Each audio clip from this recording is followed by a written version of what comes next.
ড্ৰাগছৰ বিৰুদ্ধে কাছাৰ আৰক্ষীৰ অভিযান অব্যাহত।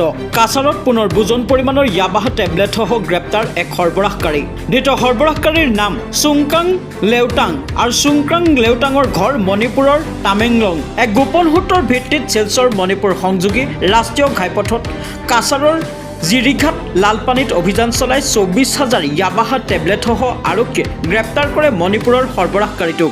মণিপুৰৰ পৰা কাছাৰৰ মাজেদি বহিৰাজ্যত বুজন পৰিমাণৰ ইয়াবাহ টেবলেটখিনি সৰবৰাহ কৰাৰ সময়তে আৰক্ষীয়ে টেবলেটসহ গ্ৰেপ্তাৰ কৰে সৰবৰাহকাৰীটোক। জব্দ হোৱা ইয়াবাহ টেবলেটৰ চোৰাং বজাৰ মূল্য হৈছে প্ৰায় 7 কোটিৰো অধিক বুলি সদৰি কৰিছে আৰক্ষী অধীক্ষক নোমাল মাহাত্ৰাই। Bureau report, Assam north east news live.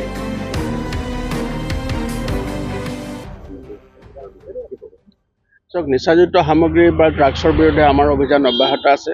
মাননীয় মুখ্যমন্ত্ৰী ডাঙৰীয়াই অসমখনক সম্পূৰ্ণৰূপে ড্ৰাগছমুক্ত ৰাজ্যৰূপে তেওঁ প্ৰতিষ্ঠা কৰিব বিচাৰিছে। তাৰ কাৰণে আমাৰ এই অভিযান অব্যাহত আছে। আজি এটা বিশেষ সূত্ৰৰ পম খেদি আমাৰ জিৰিঘাট অঞ্চলত, জিৰিঘাট থানাৰ অন্তৰ্গত এই হাউকিমপুঞ্জী অঞ্চলত আমাৰ এটা বিশেষ অভিযান চলিছিলে। আৰু এই অভিযান কালত আমি এজন ব্যক্তি, তেওঁৰ ঘৰ হ'ল টামেংলং ডিষ্ট্ৰিক্ট মণিপুৰত। তেওঁক যেতিয়া আমি এপ্ৰিহেণ্ড কৰোঁ, এপ্ৰিহেণ্ড কৰাৰ পাছত তেওঁৰ এটা প্লাষ্টিক বেগত, তেওঁৰ সৈতে থকা এটা প্লাষ্টিক বেগত আমি 24,000 ইয়াবা টেবলেট জব্দ কৰিবলৈ সক্ষম হৈছোঁ। আৰু বৰ্তমানলৈকে আমি তেখেতক সোধপোছ কৰি আছোঁ। আৰু তেওঁৰ লগত সম্পৰ্কিত থকা যিসকল ব্যক্তি আছে তেওঁলোকৰ বিৰুদ্ধে আমি কঠোৰতম আইনগত ব্যৱস্থা ল'বৰ কাৰণে তৎপৰ হৈ আছোঁ। আৰু এই জব্দকৃত যি সামগ্ৰী, নিচাযুক্ত সামগ্ৰী আছে 24,000 ইয়াবা টেবলেট, ইয়াৰ চোৰাং বজাৰত ইয়াৰ মূল্য প্ৰায় 7 কোটিৰো অধিক হ'ব। গতিকে বাকী তদন্তকালত কি আহে আৰু তদন্তৰ আওতাত যিসকল লোক আহিব, সকলোৰ বিৰুদ্ধে কঠোৰতম আইনগত ব্যৱস্থা ল'বৰ কাৰণে আমি তৎপৰ হৈ আছোঁ।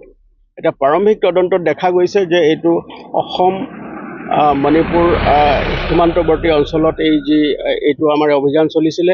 আৰু ইয়াত 2খন ৰাজ্যৰে লোক ইয়াৰ লগত জড়িত হৈ আছে। গতিকে আমি ইয়াৰ কাৰণে আমি মণিপুৰ আৰক্ষীকো আমি তেওঁলোকৰ পৰাও আমি সহায় বিচাৰিম। আৰু তাৰ লগত সম্পৰ্কিত থকা যি ব্যক্তিয়ে হওক, যে এই যি ভয়াৱহ ড্ৰাগছৰ বিৰুদ্ধে যি অভিযান আছে সেই অব্যাহত থাকিব। আৰু ইয়াৰ লগত যি ব্যক্তিয়ে সম্পৰ্কিত হৈ আছে তেওঁলোকক শীঘ্ৰেই কৰায়ত্ব কৰি কঠোৰতম আইনগত ব্যৱস্থা ল'বৰ কাৰণে আমি তৎপৰ হৈ আছোঁ। এই গোটেই সামগ্ৰীখিনি চুবুৰীয়া ৰাজ্যৰ পৰাই তেওঁ লৈ আহিছিলে। লৈ আহি নদী পাৰ হৈ তেওঁ খোজকাঢ়ি আহি আছিলে। তেতিয়া এই মানুহজনক আমি এপ্ৰিহেণ্ড কৰিছোঁ। তাৰ পাছত আমি খানতালাচী চলোৱা কালত এই সামগ্ৰীখিনি আমি জব্দ কৰিবলৈ সক্ষম হৈছোঁ।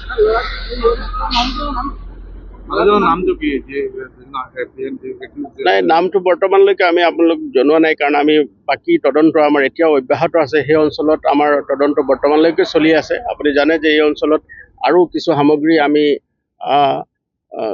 আমি উদ্ধাৰ কৰিবলৈ সক্ষম হৈছোঁ। সময়ত আপোনালোকক জনাম, কিন্তু আমাৰ এতিয়াও অভিযান অব্যাহত আছে। সেইকাৰণে বৰ্তমানলৈকে আমি তেখেতক কাষ্টডিত ৰাখিছোঁ আৰু তেওঁক আমি সোধপোছ কৰি আছোঁ।